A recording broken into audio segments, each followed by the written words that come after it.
lupa subscribe-nya. Subscribe, like, and share. Surganya yang indah dan sesuatu yang tidak terbayangkan dan selalu bahagia selamanya. Kalau di sini, walaupun disebut taman bahagia, tapi ini taman bahagia dunia yang sangat relatif dan akan sangat jauh sekali kualitasnya dibandingkan dengan taman bahagia sesungguhnya. Di manakah itu berada? Di surga. Tapi ada di dunia ini dia menjadi sebuah taman bahagia buat kita, yaitu hati kita masing-masing. Itulah sebenarnya taman bahagia. Jadi bukan taman bahagia itu bukan tempat saja gitu, tapi itu tergantung dari kualitas hati kita. Ya, nah, ini saya bertemu dengan para penghafal Quran yang luar biasa. Ya, karena apalagi masih muda mau menghafal Quran itu sesuatu yang luar biasa. Ini saya lihat kayaknya usianya antara usia berapa nih? Sampai di bawah 23 ya. Di atas 8 tahun ya. Nggak ada yang 8 tahun kan. Jadi ada istilah namanya generasi baby boomers. Ya, itu generasi ya kakek-kakeknya inilah adik-adik itu disebut generasi baby boomer. Ada istilahnya generasi X. Ya. Kemudian ada masuk generasi milenial. Nah, kakak-kakak pembinanya kayaknya generasi milenial. Nah, adik-adik itu disebut generasi Z, Gen Z namanya. Jadi walaupun saya suka mengistilahkan Gen Z itu adalah generasi bahagia. Nah, itu akan mudah-mudahan itu betul-betul akan membuat Indonesia bahagia lewat generasi Z ini. Kalau saya sebenarnya generasi X, tapi sok merasa milenial gitu. Ya. Maka dibilang, wah bahasa militan, milenial ketuaan katanya. Jadi militan itu singkatan milenial ini apa? Ketuaan gitu. Ya. Nah, kenapa disebut Gen Z? Karena survei juga menunjukkan bahwa di Indonesia di generasi Z ini 93% mereka menyatakan bahwa agama itu sesuatu yang sangat penting. Artinya mereka sudah punya teman-teman ini di levelan teman-teman ya, dibandingkan dengan generasi milenial sama generasi X, generasi saya, generasi para pembina, teman-teman Gen Z itu lebih sadar dan lebih peduli bahwa agama itu nomor satu dibandingkan dengan yang lainnya. Lebih mau sadar bahwa kalaupun ada Pancasila, ketuhanan yang Maha Esa itu nomor satu. Dia bukan nomor yang berikutnya. Tidak apalagi diganti dengan keuangan yang Maha Kuasa. Ya. Kalau di generasi baby boomer, generasi X sama generasi milenial itu ya mohon maaf banyak sekali ketuhanan yang Maha Esa diganti dengan keuangan yang Maha Kuasa. Dan relatif kalaupun teman-teman Gen Z ini mudah-mudahan kalau menghafal Quran itu kan lebih mudah. Karena selain memang masih muda, otaknya itu masih ini apa? Segar gitu ya. Kalau di sini segar itu selera Garut, makanan-makanan di sini disebut segar gitu. Jadi promosi sedikit. Ya. Nah, masih segar, fresh. Jadi pernah ada dengar cerita nggak? Kalau ada apa? Lelang otak gitu ya. Nah, lelang otak orang Indonesia itu banyak yang di ini apa? Diincar gitu. Ya, pas dilelang tuh banyak diincar otak orang Indonesia. Kenapa kira-kira? Karena masih segar katanya, jarang dipakai. Tapi itu kisah masa lalu di mana orang otak-otak orang Indonesia jarang digunakan sehingga masih segar, sehingga diperebutkan orang untuk dibeli gitu. Tapi mudah-mudahan di zaman adik-adik ini ya. Nah, kalau anak saya ini namanya bukan generasi Z. Anak saya termasuk disebut generasi Alpha namanya. Itu akan lebih dahsyat lagi nanti ininya apa? Karakteristiknya gitu dibanding dengan generasi Z.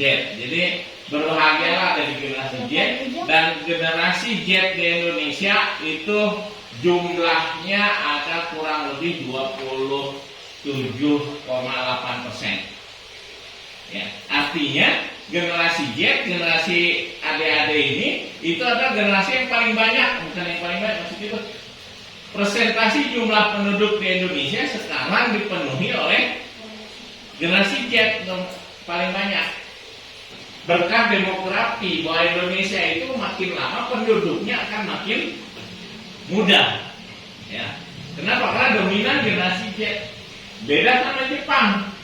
Tapi mereka orang Jepang sudah jauh-jauh hari memprediksi, mereka sudah punya planning 100 tahun ke depan buat ininya, buat penduduknya itu udah diukur. Mereka akan mengalami yang namanya negara dengan jumlah penduduk yang tua lebih banyak dibandingkan dengan yang muda. Mereka itu pusing itu mengelolanya. Kenapa? Ya termasuk Korea Selatan. Karena banyak anak-anak muda di Jepang, Korea Selatan tidak mau menikah, tidak mau punya anak gitu. Ya, kan itu dampak dari yang disebut dengan revolusi industri 4.0. Dengan adanya digitalisasi teknologi ya HP dan semua itu namanya digitalisasi, disebutnya 4.0, sehingga mereka itu melupakan esensi kehidupan. Mereka menuhankan teknologi. Tapi saat Jepang sudah mulai sadar bahwa teknologi itu cuma alat, maka mereka mulai ngomong society 5.0. Society 5.0 buat teknologi dan berbagai teknologi yang canggih sekarang, HP dan berbagai digitalisasi yang lain itu cuma alat untuk mencapai kebahagiaan, cuma alat, bukan tujuan. Mereka mulai sadar itu. Nah, bangsa kita harusnya segera sadar juga. Jangan sampai ikutin dulu Jepang di 4.0. Loncat aja kita langsung ke 5.0, bahwa berbagai teknologi itu semua adalah sebagai alat saja untuk bisa sampai ke tujuan gitu. Nah, itu yang disebut dengan istilahnya society 5.0. Ya. Teman-teman ini mudah-mudahan adalah generasi yang akan mewujudkan itu. Apalagi nanti dengan kekuatan hafalan Quran. Ini cuma pengantarnya saja, gitu. Pengantarnya itu udah panjang, apalagi ini apa? Isinya gitu ya. Ya. Nah,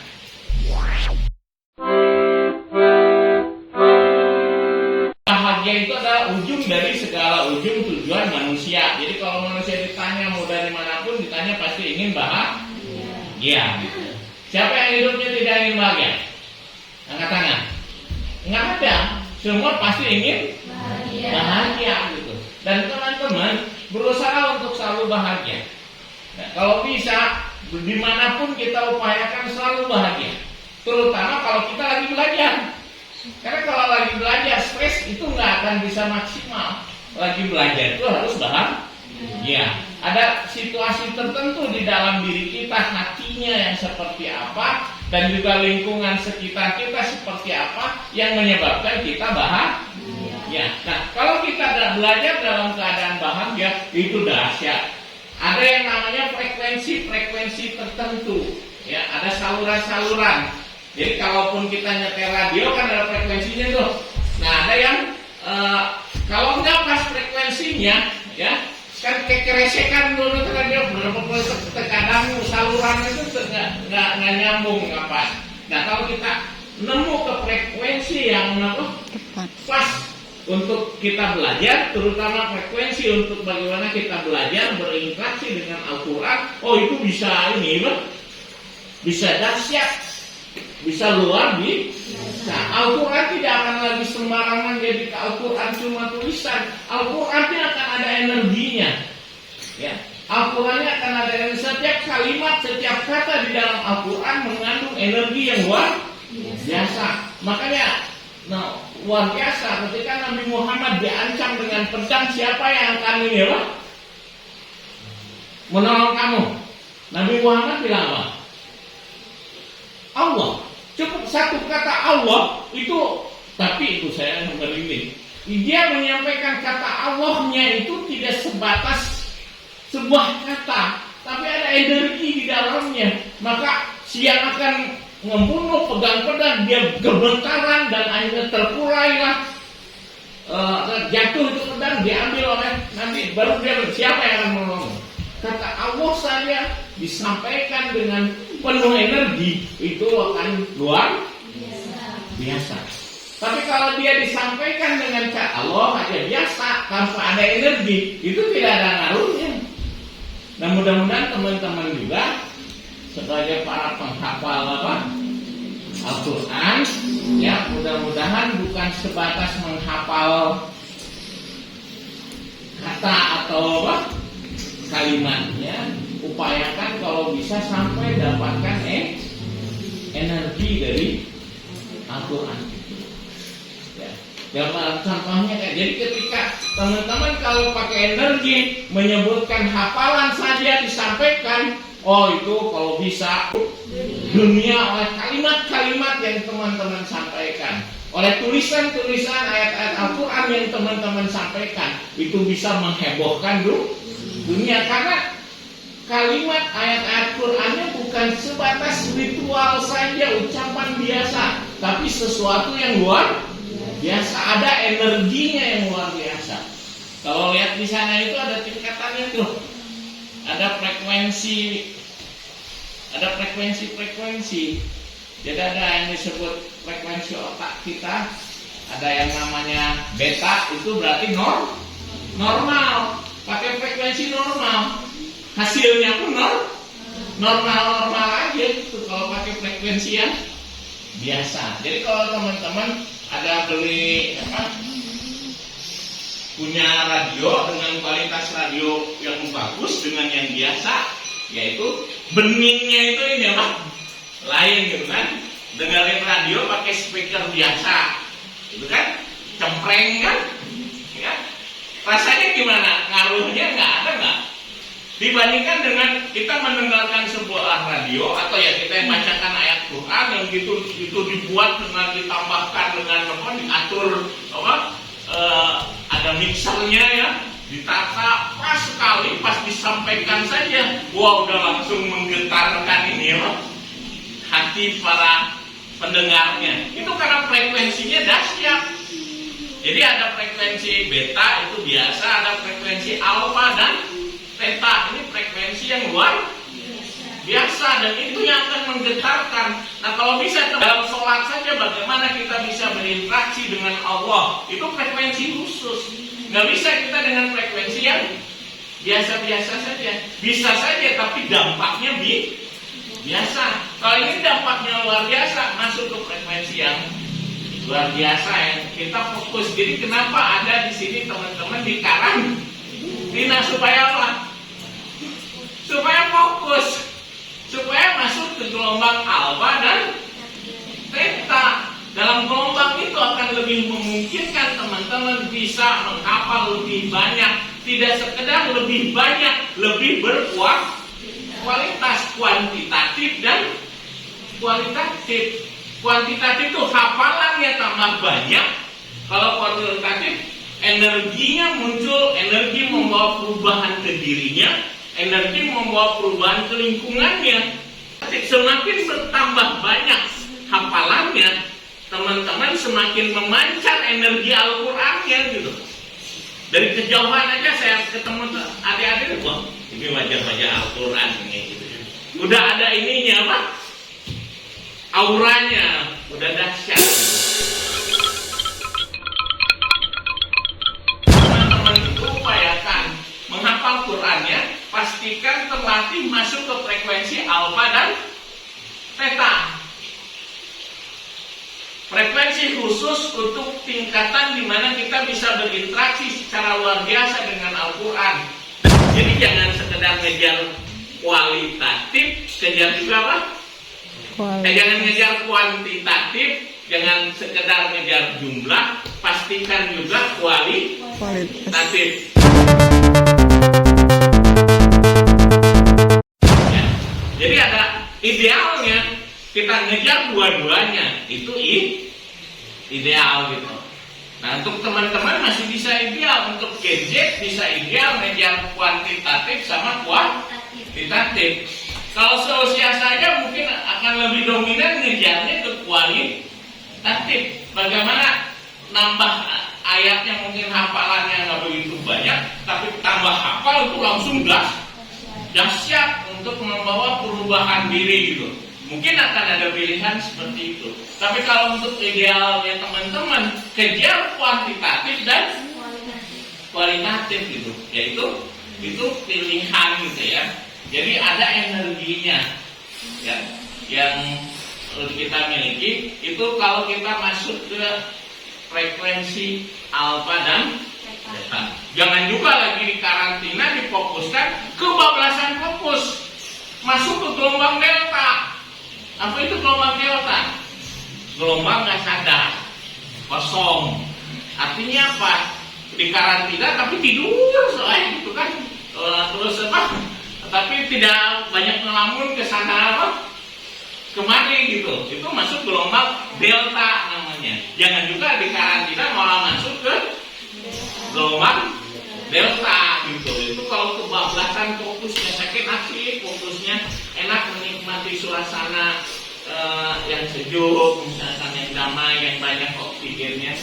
Ya kuncinya sebenarnya cari teman-teman itu kalau menghafal di tempat yang banyak oksigennya.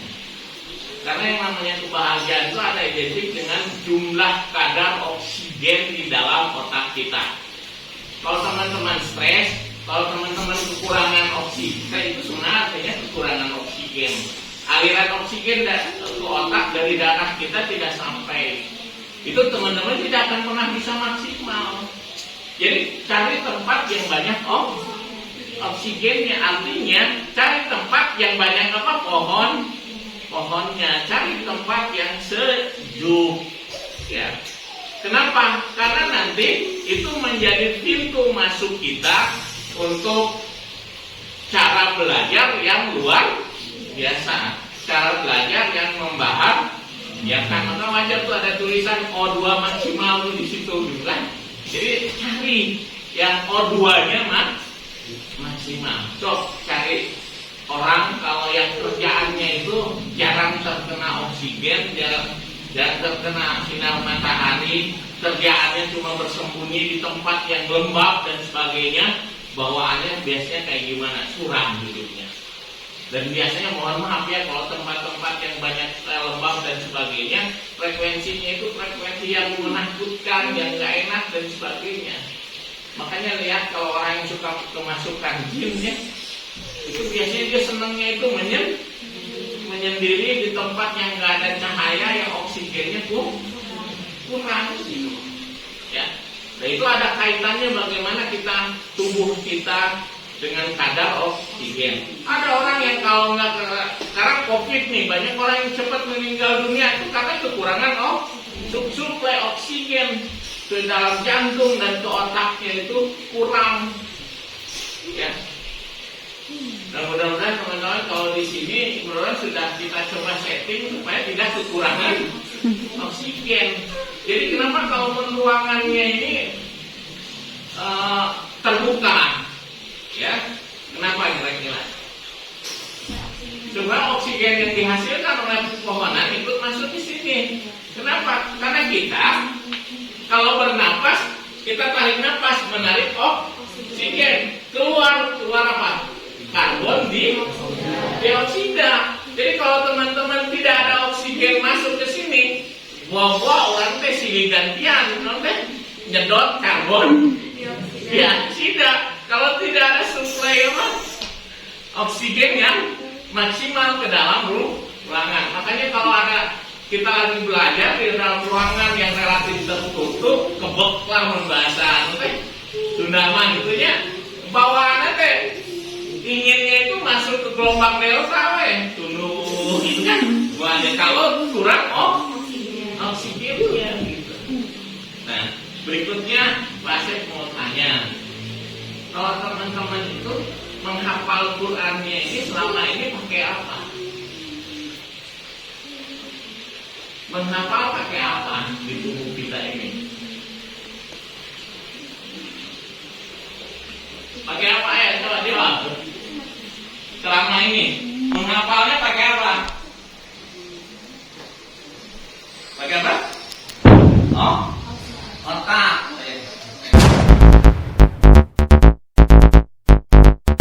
Jadi di tubuh kita ini, ya, kita punya tangan, diberi Allah, kaki, diberi badan, diberi kepala. Menghafalnya pakai apa? Pakai apa? Otak. Masih punya otaknya? Masih. Cuma otaknya masih segar atau gimana? Segar, gitu kan. Tapi kan ada dua. Kalau segar, jangan-jangan jarang dipakai, gitu kan. Nah jadi, saya kayak lagi menghafal pakai apa? Nah ini, ganti dari sekarang. Kalau ini masih menghafal pakai hati. Jadi kita sekarang sesinya adalah bagaimana menghafal Al-Quran menggunakan hati. Karena hati, jadi berpikir itu tidak cuma hati, tidak punya otak. Hati kita ini bisa berpikir. Hati itu punya daya kinetik, punya daya gerak. Hati kita ini dia punya daya berpikir kognitif. Hati kita ini juga punya daya afektif, merasakan. Double, tiga-tiganya punya kalau dalam hati. Tapi kalau hanya dengan otak, dia cuma punya kognitif saja. Kognitif itu berpikir, afeksi itu merasa, kinetik itu gerak. Ya. Maka ada istilah di psikologi itu namanya rowan.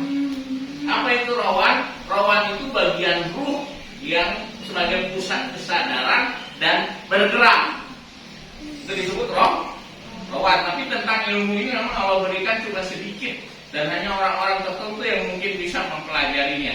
Jadi kalau teman-teman tidur, ya saya tanya dulu, apa bedanya orang meninggal sama orang tidur?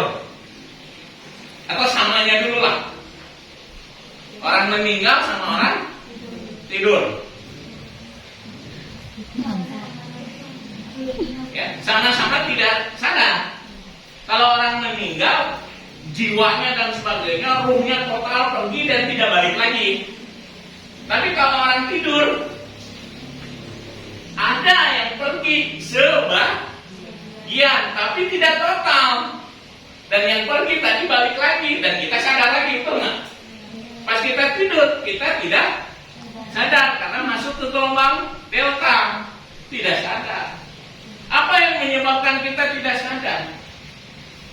Rowan kita pergi, bagian ruh, bagian dalam kita, kesadaran pergi. Maka kalau kita tidur tidak sadar. Nah, paling mimpinya tergantung. Kalau teman-teman sudah luar biasa belajar yang lebih dalam lagi dengan hati, mimpinya apa? Mimpi hafalan Quran. Bangun-bangun hafal tuh berapa juz. Dahsyat kan? Bisa nggak kayak gitu? Bisa nggak kayak gitu? Bisa. Tergantung teman-teman pada saat tidur, ya. Pada saat tidur, mimpinya itu dibawa kemana? Dibawa setan atau pergi ke tempat-tempat yang mulia? Si rowannya itu. Kalau sehari-hari teman melakukan banyak yang negatif, dibawanya ke yang negatif. Coba bayangkan, tidur, mimpinya ketemu ulama, taraki, dasarnya. Dahsyat, dan saya sering kali tidur mimpi diajarin kitab tertentu. Bangun-bangun masih ingat, tapi saya bingung. Tiba-tiba saya tahu aja ilmu ini, padahal nggak pernah berguru ke siapapun gitu. Itu dahsyat dan itu memungkinkan. Makanya dibilang ketika anaknya Imam, saya lupa lagi, berkunjung ke Imam Syafi'i, Imam tersebut bilang, hati-hati anakku. Karena ketika si anaknya Imam ini saya lupa Imam siapa, Maliki atau siapa, berkunjung ke rumah Imam Syafi'i, dia perhatikan. Ya abilah dan apa gitu. Dia perhatikan ya, Imam itu dibilang hebat dan sebagainya, tapi malam-malamnya dia malah bawah. Saya lihat dia tidur, gitu kan. Malah tidur, bukan tahajud, bukan ibadah. Imam Malik itu berhati-hati anakku. Beliau ini maksudnya Imam Tapi tidurnya saja dia menyelesaikan permasalahan kehidupan. Bayangkan, tidurnya saja dia menyelesaikan permasalahan kehidupan. Tidurnya aja bermanfaat, selesai itu masalah kehidupan. Apalagi bangunnya. Saking dahsyatnya itu. Dan beliau kan yang Imam Syafi'i itu adalah yang masih usia berapa tahun tuh? 5 tahunan berapa ya? Dia hafal Quran itu berapa tahun? Berapa? 5 tahunan sudah hafal Al-Quran. Dahsyat namanya. Itu tadi yang saya bilang bahwa kualitas dan kuantitas jumlah hafalannya identik dengan kenaikan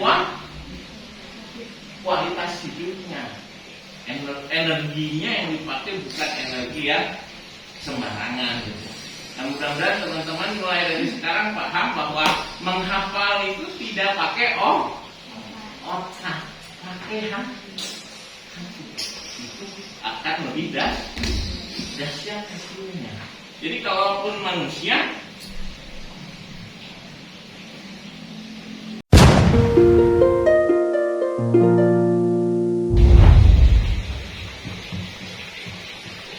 hanya sebatas pakai yang namanya disebut modality. Apa namanya? Modality. Atau panca indera. Paling terkenal itu kan ada visual, ya. Panca indera kan ada visual. Terus apa lagi? Auditory. Terus sama lagi? Kinesthetic. Ada 3 lagi sebenarnya, penciuman sama pengecapan. Karena saya itu di usia 2,5 tahun harus beroperasi, dibelah otaknya karena mengalami abses itu usul, tapi di dalam otak mendadak yang bisa jalan lumpuh satu terus. Itu luar biasa pengalaman spiritual kami yang luar biasa. Dokter semua sudah menyerah. Hanya mungkin lewat doa dan sebagainya itu baru bisa awal. Karena dibolek, diambil nanahnya nggak sembuh juga gitu kan. Dan sembuhnya dengan peristiwa yang luar biasa. Dulunya nggak kidal, sekarang jadi kidal. Dulu nggak bisa jalan-jalan, sekarang alhamdulillah sudah bisa ini apa? Lari-lari. Tapi yang luar biasa, agak keanehan sih akhirnya di modalitinya. Kalau kita itu nyebut enak itu kalau diapain? Dicobain pakai dia, pakai lidah. Kalau dia nggak tanya ke ibunya, dia nyebut makanan enak itu dia apa coba? Dicium, jadi pakai dia, pakai hidung, nggak enak katanya. Dia pakai dia, karena dia pernah mengalami sebuah peristiwa yang luar biasa, di mana ya mohon maaf otaknya dibuka, diambilin mana ya beratnya dan dahsyat lah. Dan itu pun sebenarnya karena nanahnya gede itu udah menekan urat-urat sarafnya secara luar biasa. Di talamusnya ini tools alat ya yang menyambungkan apa yang kita lihat, apa yang kita dengar, apa yang kita rasakan lewat namanya talamus. Ya. Nanti masuk ke neokortex. Ini talamus tuh penerjemah ya ke bahasa otak. Neokortex itu pusat kesadaran. Amigdala itu pusat emosi. Ya. Nah, teman-teman menghafal itu apakah hanya sebatas pakai mata? Apakah kalau sambil dengerin di radio hafalannya sambil dengar kan akan lebih dahsyat lagi kalau sampai bisa merasakan, apalagi kayak setiap pada saat kita bercerita Al-Qur'annya bercerita tentang bagaimana indahnya surga. Teman-teman bisa ikut kinestetik merasakan keindahan itu. Maka sehingga ketika menghafal Quran disebutkan ada begitu indahnya ini apa? Gambaran surga itu teman-teman nyaman sekali. Jadi nanti itu semakin banyak Al-Quran yang dihafal, semakin banyak kenyaman itu terasa itu kalau pakai kinestetik. diceritakan tentang neraka, diceritakan tentang kiamat. Wah, kita ikut ini, wah, jantung kita ini memang ikut bergetar gitu. Ya, kan di kelas di Al-Anfal itu yang Billahi minasyaitonirrajim. Bismillahirrahmanirrahim.